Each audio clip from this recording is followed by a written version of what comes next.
You are still watching the number one YouTube channel.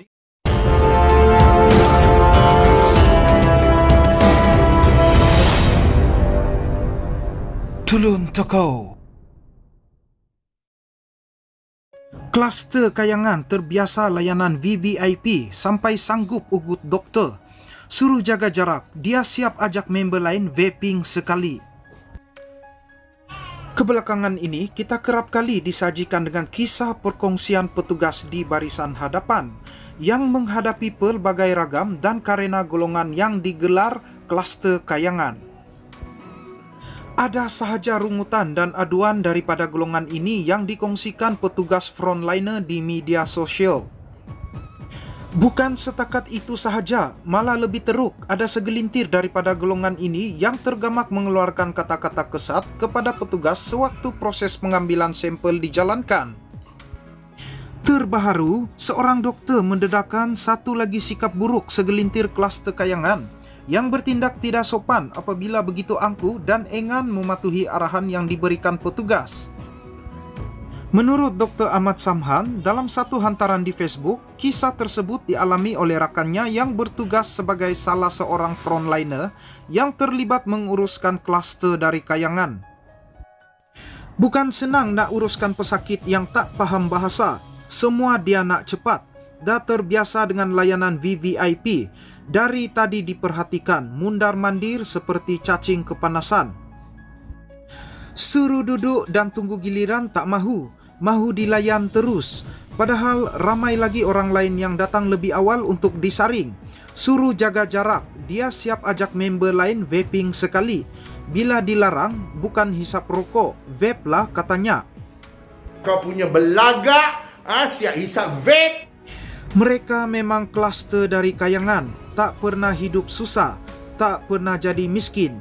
Itu yang mendongak ke langit, lupa nak berpijak ke bumi, tulis doktor tersebut. Menurut Dr. Ahmad Samhan yang bertugas di Jabatan Kecemasan dan Trauma Hospital Kuala Lumpur itu, individu berkenaan juga berani mengugut rakannya itu sekiranya kemahuannya tidak diendahkan. Ini kerana proses mengambil sampel itu perlu dilakukan mengikut giliran dan perkara ini menyebabkan individu itu tidak mahu menunggu lama walaupun sudah diberi penjelasan. You jangan main-main dengan I. You tak kenal siapa I. Oh, you tinggi suara ya. Nama apa? I call my lawyer. Aku nak cakap dengan pengarah hospital sekarang. Demikian antara bait-bait ayat yang dilontarkan individu angku itu sebagaimana yang dikongsikan doktor tersebut di laman sosialnya. Pengarah mana? Kau kenal tak siapa aku? Kluster celah bedah. Ulas doktor itu lagi, kewujudan golongan sebegini walaupun hanya segelintir namun sudah cukup untuk memeningkan kepala petugas kesihatan. Sungguh pun peningkatan kes COVID-19 sedikit sebanyak disumbangkan oleh golongan ini yang masih tegar melancong ke luar negara sehingga membawa pulang virus ini ke tanah air. Namun mereka sama sekali tidak mengambil iktibar, malah tetap bersikap angkuh. Situasi ini nyata berbeza sekali apabila petugas kesihatan berdepan dengan golongan daripada kluster tabligh yang sebelum ini dilontarkan kata-kata kurang enak. Mereka ini tak perlu ramai. Ada 2 atau 3 orang yang berperangai begini dah pening kepala, rasa macam handle 1000 orang. Hina staf kesihatan macam tak ada maruah. Nak tunjuk dia ada kabel besar, boleh dapat layanan istimewa. Panaslah, tak selesa lah, terkurunglah, kluster overseas konon. Nak aja beritahu COVID, weh kau jangan masuk badan orang Kayangan itu. Jangan masuk badan siapa-siapa pun. Kalau nak masuk juga, kami rela kau masuk kluster tabligh. Tak pening kepala, kluster paling mudah beri kerjasama. Walaupun ramai, tapi tak susah nak handle. Mereka dengar arahan, jaga jarak, sabar tunggu giliran dan tak merungut. Bila di kuarantin, ramai staf kesihatan terkesan melihat mereka. Al-Quran jadi teman, solat awal waktu. Tiap kali doktor buat rondaan, mereka doakan. Doktor yang letih pun jadi kuat, tulisnya lagi. Lepas tu siap request nak duduk hotel konon. Dah bagi hotel, Buat statement kononnya macam penjara. Menurut Dr. Ahmad Samhan lagi, tanggungjawab seorang dokter ataupun petugas kesihatan adalah merawat semua pesakit secara sama rata tanpa mengharapkan apa-apa balasan kecuali kerjasama pesakit. Sebabnya, virus ini tak kenal siapa, yang kaya, yang miskin, semua ada risiko untuk kena. Ingat, kita hidup di dunia tak lama, akhirnya ke tanah juga. Kamu kongsikan cerita ini pada orang lain sebab masih ramai yang tak beri kerjasama pada petugas kesihatan, tulisnya lagi.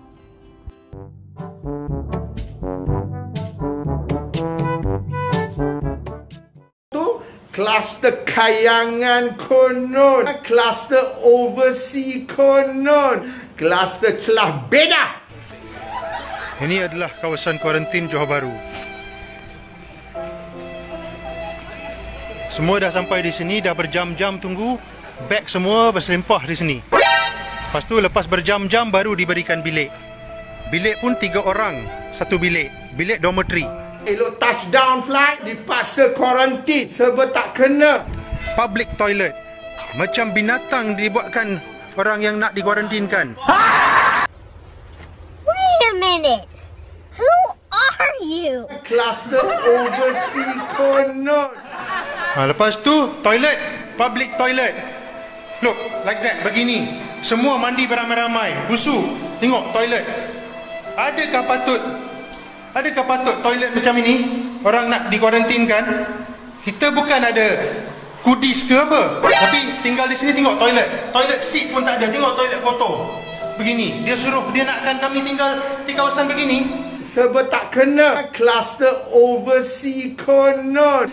Ini Johor, negeri diraja dipanggil. Begini dia bagi kawasan untuk kuarantin. Tengok. Adakah patut? Lagi baik orang mati di sini. Inilah bilik-bilik yang dia orang bagi untuk kuarantin. Dormitory. Dormitory asrama. Tengok, kotor. Kluster celah beda. Tengok, begini dia bagi. Orang pulang daripada overseas semua, begini dia bagi. Dormitory, kipas. Holiday dekat overseas tu pakai beli tiket tambah murah je pun. Tengok berselimpah macam orang construction worker tinggal. What? Mana boleh ini tempat kuarantin 3-4 orang satu bilik? Sebab tak kena kluster celah beda.